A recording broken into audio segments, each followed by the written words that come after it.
And then we went to Kanazawa, which I've never been to. You went to Kanazawa? Yeah. Why? Because it's kind of on the way. Yeah. So Niigata to Kyoto. Oh, I guess so, yeah. It's kind of on the way. So I drove there. It's better than Toyama, that's for sure. Yeah. I thought it was like a 2-hour drive, and I was like, oh, chill, it's whatever. It's a 4-hour drive. It's long, yeah. And I was just like, it's just highway the whole time. And I was losing my mind just driving straight for like 4 hours. Yeah. It sucked. But we got there, and then it started like pouring it down. And holy fuck, was there so many tourists in Kanazawa. Really? So many. I know Kanazawa is kind of like one of those hidden tourist places. I don't think it's hidden. Well, hidden in the sense of like when you compare it to like Tokyo. Dude, it felt more busy than like Osaka for tourism. Really? Dude, it was crazy how many. And you're the only person I know who's been to Kanazawa. I'd never been before because I'd not heard much. And then I was like, okay, well, I should go because apparently there's this famous park and stuff. Yeah. And I went there and I thought, oh, it's okay. This is kind of boring, actually. I think in my head now I'm realizing, because all the stuff that people talk about that you can do in Japan is just stuff that's accessible only by like bullet trains. Yeah, exactly. Because like all the good stuff, in my mind, you have to like either drive to or get a train, then drive. Yeah. Like genuinely, like a lot of the really amazing and fun stuff in Japan, you do have to rent a car or drive. Yeah. It's just so annoying. I mean, I kind of like that because for me, it means less tourists are there. Yeah. I mean, I wouldn't disagree, but I would say if it's your first time in Japan, you're going to be you're going to be amazed by any way you get by bullet train. But for people like living in Japan like us, where we've seen a lot of like the more, I guess, like normal tourist stuff, then a more like some of the more interesting things you have to get to by car. Yeah. Well, I think that's why my parents enjoyed Niigata a lot because it was like really quiet. There was like no foreign tourists at all. Yeah. It's really pleasant, really good vibes, very quiet. And then we went to Kanazawa and it's like really busy. It's nice looking around the park and stuff. But I was walking around this park and I was like, damn, I think like Shinjuku Park is better than this one.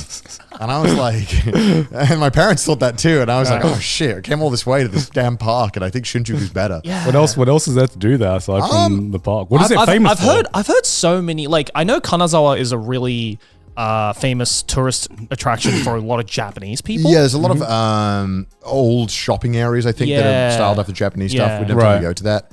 And that night I wanted my parents, even though it's not famous for it, it's Kanazawa is famous for fish typically. Yeah. Right. But I was like, well, we should try eel.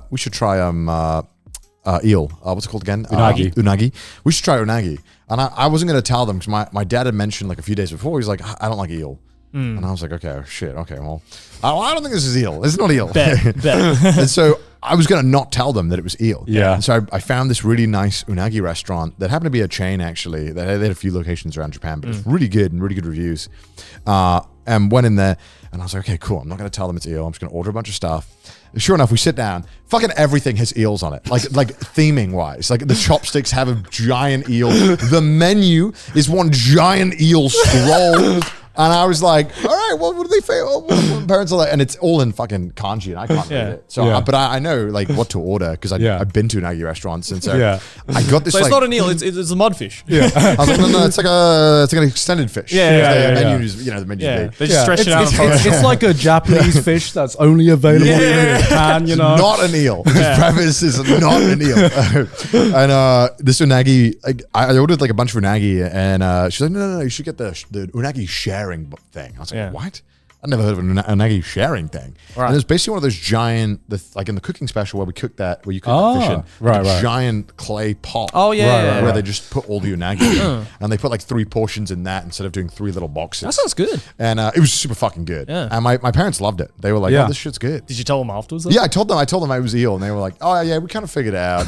And I was like, yeah. What gave it away? What gave it away? I thought it was a fail-proof. They were like, oh, it tastes like chicken. I was like, well, okay. Well, I don't know about that, but it doesn't. But they loved it. They had a great time. And I think the Kanazawa was all right. I mean, I was kind of like, Kanazawa was lame. Not lame, but I think like for one day, it was. Ishikawa is just like one of those prefectures you don't really hear people going to, and B, like what's like known in that prefecture, because like you know Japan always has that thing of like, oh, in this prefecture we're famous for this and this, where it's like you hear about Ishikawa and it's like, what are you famous for? It's like, we have Kanazawa. It's like, okay, but what's there? It's like I mean, I think it's. I feel like I've traveled enough in Japan now to be a bit, be able to like kind of rate some of the places. I mean, I've got like a fuck ton of places here, so I feel like I can accurately tell you what's a fun place and what's not. I guess I was okay. Also, it was raining, so it was also just kind of shit as well. Yeah. That definitely affects the judgment. And then we went to Kyoto the day after. How was that? How many tourists? Oh my god, dude! Because I've only been to Kyoto now during the pandemic, and I've been 3 times during the pandemic, and each time it was slowly busier than the last, but it was never busy. Yeah, like the first time I went, and you can watch this in my when I did the British town video. It's in Kyoto, this British town, and we filmed at the Kiyomizu-dera, the picture of Japan in every single tourist picture the ever. Temple the on the top of a cliff, and you can see in that video actually, like we filmed at a thing, and you can see in the background, there's nobody there. There's no one at this temple. And it was like really cool, and I thought, oh, this is kind of neat. And I went there this time, and I was like, I never want to go to Kyoto ever again. This shit sucks. Like it's like shoulder to shoulder, the whole thing. Like you can't do anything fun. There was actually a pretty cool craft beer stand, like right at the bottom of the street before the Kiyomizu there. It was kind of cool. And it served good beer. It was like standing thing. It was kind of fun. Other than that, but everything else was like, okay, the views were cool. I think they enjoyed that. But temples? It was really, we went around temples. But dude, I got recognized so much in Kyoto that it was kind of like, all right, I felt bad for my parents because in the Kiyomizu there, we got stopped like 9 times just walking around it. I was and like, there's nowhere to go as well because it's like everywhere shoulder to shoulder. But I think my parents kind of, they kind of got a kick out of seeing people recognize me. They're like, oh, it's but I think it was. Was he a fan of yours? For me, it's just kind of like, all right, I've done this 3 times before. Yeah. I would, if my friends were like, hey Connor, let's go to Kyoto, let's go look at the temple. I'm like, absolutely not. Like I'll come out and drink later, but I'm not going to the temple. Here's the location. It's like have a good time. Not because like I don't want to get recognized. I don't give a fuck about that. It's just like, dude, it's so busy for me that I don't enjoy it. And even for people who are like okay in a crowd, like just how packed Kyoto gets, especially and Nara as well. Like those like I think are like the top 2 places where it's like.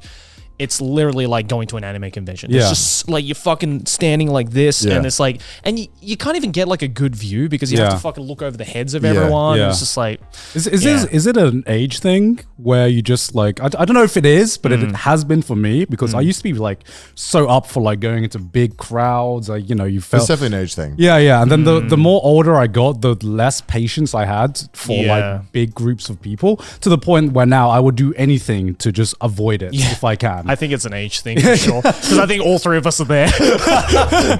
We're just like, nah, we go. Okay, here's like if there's a giant crowd, there needs to be something that makes the giant crowd in my mind worth the sacrifice. Yeah, exactly. Something about, this is like such a small thing, but something about not being able to walk the pace I want to walk just gets to me, and it's such a small thing. But if you have to fucking penguin walk, right? Like if little tiny baby steps. If you just penguin walk, like because when we went to Shibuya like last weekend, and you were like, where are you? And I was like, oh, I'm just around the corner. 10 minutes later, he texts me again being like, where are you? And I literally was just like penguin walking in this crowd. I was literally just around the corner, and I'm like, Shibuya, never again. Never fucking again. That's shoulder to shoulder now as well. It's horrible. Oh my God. Yeah, my parents went to Shibuya and they told me it was too busy. Yeah. And I was like, okay, well, that's the point. Yeah. And they're like, the crossing was really busy. I was like, of course it is.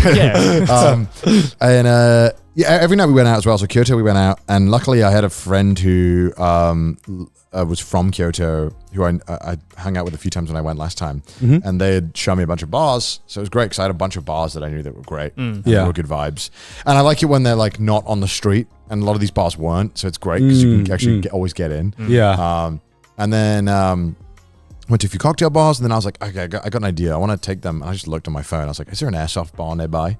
And there seems to be an airsoft bar in like every city. I'm telling you, it was fun. And so I found an airsoft bar, and it looked super jank. They did like tacos and shisha and airsoft, and it was really weird. Awesome. And it was just like a weird combination. And it was in Kyoto, bear in mind. Right? So this really peaceful, like Kyoto. But bear in mind, the nightlife area of Kyoto is like pretty wild. Like, it's very loud and touristy. Kansai, I think in general, is like very loud. So I was like, I found this bar, and I was like, fuck it, let's go.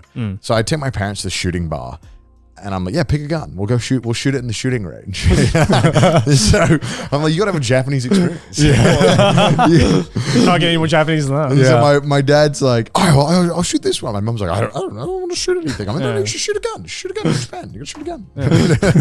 So she picks like the Desert Eagle or something, and they stick her in this range, and I think she really enjoyed it. She was having a good time. Yeah, I picked like the most big gun. I was like, give me the biggest one you got.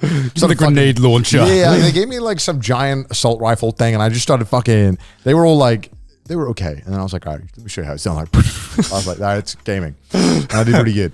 Of course, but more importantly, there was such a weird bar, and then after that, I was like, we got to find some weird ass salaryman karaoke bar that isn't on the street. Right, it's got to be on like the 4th floor. Yeah, and I found this bar it was this weird karaoke bar. That was like a mismatch of like, there was like a tatami area with like game consoles, and there was like lawn chairs in this other corner, because my parents wanted to do karaoke, and at first they were like, no, I don't want to do any songs, and I was like, I'll sing. So sang, and then eventually they were kind of like, all right, I guess we'll do one song, and then they got too into it, and I was like, all right, we got to go now. Stop queuing songs. And she's like, yeah, we'll go. And then as we're standing up, my mom's putting in another fucking song. I'm like, Mom, we gotta go. Just one more song, please. Yeah. And then so she loved karaoke, and I think the Japanese bar owner was like, what the fuck is this? Because our friend came with us as well, and he was fucking awful at singing, and he was screaming. Of course Eugene would be. Of course he would be. Off pitch. He doesn't strike me as a bit of a singer. He was like all off pitch, screaming, and then this guy was smoking his cigarettes before we came in. And the moment when our friend started singing, he was like, all right, I'm out. See ya. And he just left. And then I went in the toilet, and I posted on Twitter the tiny ass toilet, and I'm taking a piss, and just a cockroach just walks over my foot. Right. And I was like, yeah, that seems about right. Yeah. I was like, oh God. Feeling right at home. Oh God. You know, I kind of love the vibe of those bars you find in Japan. No, I do. I love them as well. Because, you know, there are so many bars nowadays where, you know, people think about, what's the concept of this bar? What's the selling point of this bar? And then you find places like the Airsoft Shisha place, and it's just like some guy drunk at 3 a.m. being like... Dude, they were like just bros. Yeah, like, they were all super chill. They were like, what do you want to do? Yeah. Like, I was like, cool. I feel like opening a bar. What should we have at that bar? Fucking... Airsoft, there was like a weird mural on the wall of like attack helicopters and jeeps. It was really weird. It was clearly everything but Japanese. And it was just the weirdest fucking bar. It was when I think of Japan, I think of airsoft, tacos, and shisha. Well, that's what I'm saying. Like, I'm like, let's go to the weird bars. Like, I think they really enjoyed that. We went to some like really nice ones, really like good sit down ones, but also a bunch of weird ones. Yeah. And the next day we, dude, like I was like really shocked.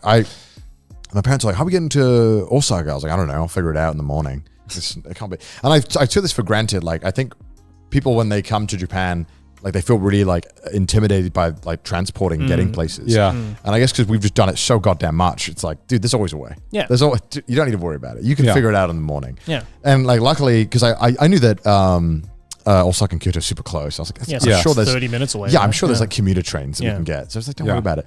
And there happened to be a train station in like that had this train that went all the way there, and it was more of like it was kind of like a hybrid between a commuter train and like a Shinkansen, where it was like all the trains were laid out like Shinkansens, where you get like a seat and table. Oh, like a talkie. Yeah, and I found this train. I don't know why I'm going to be like a train nerd for a second, even though I don't normally care.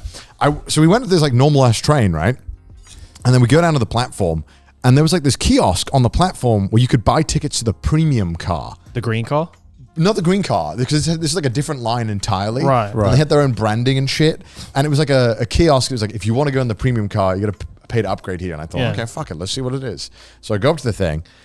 Bear in mind, this whole journey from Kyoto to Osaka was like 300 yen. Yeah. Because it's like a normal ass transportation train. Super close. Yeah. And so I thought, okay, well, how much can it be? Like, so I go up to this thing, and it's 500 yen to upgrade to this like luxury train. And I thought, oh, let's do it. Sure, let's see what it is. We get in, dude. It's like the nicest thing ever. It's like, this train is immaculate. These seats are incredible. And it had like a chauffeur in the fucking seat. I couldn't believe this thing. Wow. I was like, 500 yen? In the UK, this would cost like 400 quid just to upgrade to this. I was like, holy fuck. Dude, it was so cool. I just got such a like that made me so happy just finding that out, and that we just got on that thing and it was super nice. And you got the first class of commuter trains. Just randomly found this premium ass, and I wouldn't have found it unless I just happened to walk past that section of the car, because they had these 2 things where you could just pay with your Suica, like to upgrade it. And I thought, dude, that's sick. And then the moment you walk onto the premium car, there's like someone is like immediately like, show me your tickets to enter the premium car. And he's all dressed up like really fancy and stuff. Yeah. This is sick. This is so sick. So we got to. Hell yeah.